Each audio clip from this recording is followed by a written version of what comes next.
Hey you guys, it's your girl Jade and welcome to episode 10 of my new short series, Decoding Religion. Today's episode will be all about the 10 commandments. So in order to understand God, or in order to understand the holy books, you must first understand the guidance that He has sent down to us. It's a reason why we have the 10 commandments. And a lot of people don't know what the 10 commandments are. And really, I believe that they are instinctively embedded into us when we were born. So you know not to murder, you know not to steal, you know that these things are wrong. But for those that are unaware of what the 10 commandments are, this is for you. The first commandment is, you shall have no other gods before me. So there is only one God of the universe, of the world. He is known by many names, and in the book it may say that He's a jealous God. He loves us with all His heart and soul, and He doesn't want us to be worshiping any other thing other than Him. When you put something else before God, that means that you're putting that thing, whether it's material, whether it's a person, you're putting them in a higher position than the one who actually created them. Which means it'll be easier for you to be tricked or led astray. The second commandment is, you shall not make for yourself any idol, nor bow down to it or worship it. So it goes along with the first commandment. You know who your God is. So why would you create something to worship? Why would you idolize anything? You're beautiful. Thank you, brothers. Have a good day. The third commandment is, you shall not misuse the name of the Lord your God. And a lot of people do this today and they don't even realize what they're doing. When you say things like, on God, that's disrespectful to the Creator. Okay? Pretty much using His name in vain. Like, you should be calling on Him when you actually need Him. So if you just swearing His name for any small petty purposes, it's just very disrespectful. And then if if it's a lie on top of that, that's very disrespectful. The fourth commandment is, you shall remember and keep the Sabbath day holy. The Sabbath day is the seventh day. So after God created everything, He took a rest. I've read before in other books that He took a rest because He wanted to spend the Sabbath day with us, with man, since He created us. So it's pretty much a day to keep holy, and a day where you should quiet your mind and try to connect with God so that He can send you messages. You know, it's pretty much a day of relaxation. And if you think about it, today, if we consider Saturday the Sabbath day, think about what most people do on Saturday.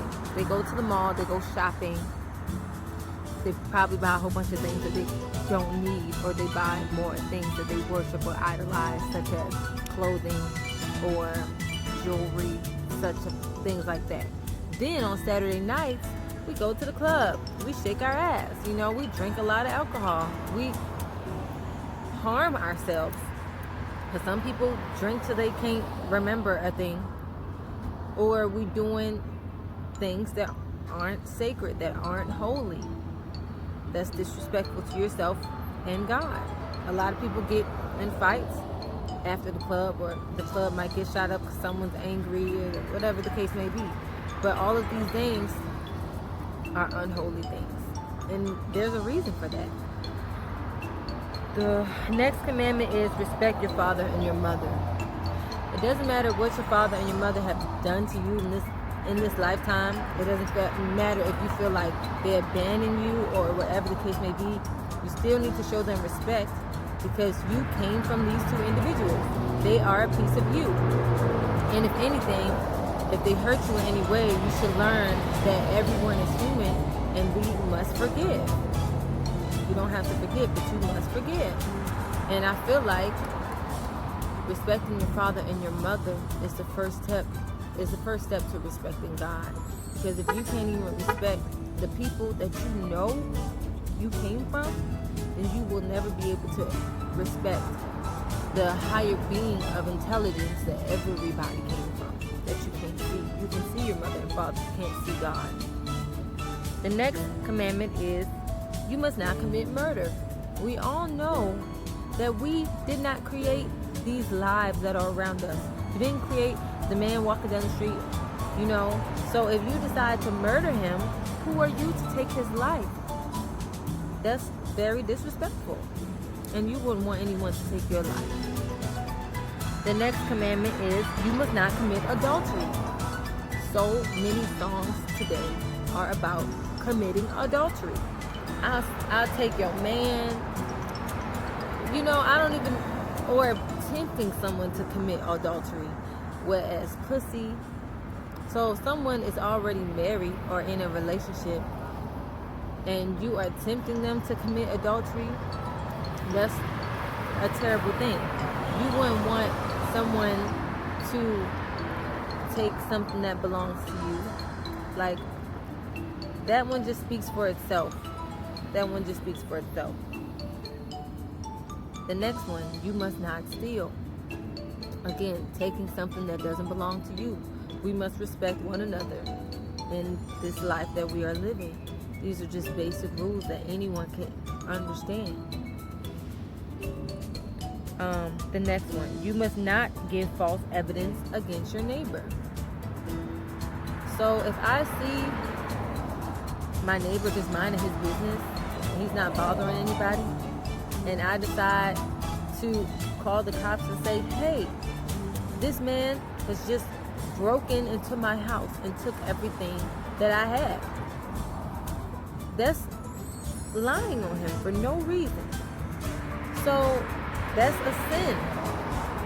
If you ruin that man's life just because you felt like it, or just lying in general, you can really harm another individual that does not deserve it. And that being said, if someone is doing something and then you lie, like say someone did commit murder or did commit a robbery, and then you lie to cover up the situation for them so that they won't get in trouble, it's the same thing. Because then the alternate person's family, they will not get justice. And is that right? Last commandment is, you must not be envious of your neighbor's goods, or his wife, or his house, or anything that belongs to your neighbor. So this is a big one, because today in the world we see people being jealous or trying to compare their life to somebody else's. Oh, they got this car, so I'm gonna get this car. Oh, their house is bigger than mine, so come on now. That opens the door to commit other sins. Oh, his house is bigger, so I'm assuming that he must have so and such, so I'm gonna go in and rob him. Oh, his wife is prettier, they must have an amazing marriage. I wish that I could have something like that. And now you're jealous or you're envious of that individual. That's just ridiculous. We should all love ourselves and be grateful for what we have. And if we really wanted more, we could get more. We have to understand that God is the commander in chief. So if we deserve it, we will get more. There's no need to envy another individual. So you guys, those are the 10 commandments. They're pretty basic and simple. Even a child could understand. And I really feel like deep down inside of all of us, those basic principles are embedded inside of us. No one needs to directly tell us these things. We already know subconsciously that these are things that we should be following. And if we do something that is against the 10 commandments, that's when you get guilt. That's when you get anxiety because you know you've done something wrong. So, when are we going to realize that these principles actually matter? And these are the things that we should be living our lives by. Don't get tricked by the world, because the world wants you to go down with it. So, this has been another episode of Decoding Religion. Thanks for chilling with me. I hope you learned something new. Peace.